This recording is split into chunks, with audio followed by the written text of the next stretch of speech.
கொடை பிடிச்சிட்டு வந்தீங்களா வண்டியில்? ஆமாம். யார் யார் வந்தீங்க? யார் யார் சரி சரி பாக்கெட்டில் வை. மடித்து எப்படி எப்படி எப்படி ஃபோல்ட் பண்ணணும்? கையிலே வச்சுக்கோ, தாத்தா கையில் கொடுத்துரு. சரியா? ஃபஸ்ட்டு கையிலே வச்சுக்கோ. பேக்கெட்டில் வச்சு மறந்துட்டோம்னா கொடுத்துருவோம் கரெக்டாக. கொடுத்துருவியா தாத்தாட்ட? பேக்கெட்டில் லாஸ்ட் 2 டைம்ஸ் தந்தான்ல ரேயான், தாத்தாட்ட கொடுத்துட்டியா? இல்லை அம்மாட்ட கொடுத்தியா?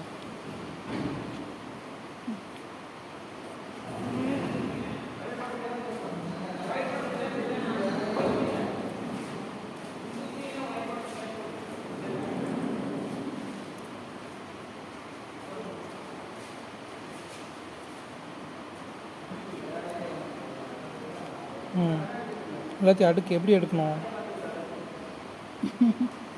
வாசமாக இருக்காண்டா எல்லாமே. என்ன சாப்பிட்ட மதியானம்? பிரியாணி சில்லி. அப்படின்னு எனக்கு வந்து கொண்டு வந்துக்கலாம்ல. கூட நம்ம சொல்லித்தட்டா எப்படி ஃபோல்ட் பண்ணணுன்ட்டு?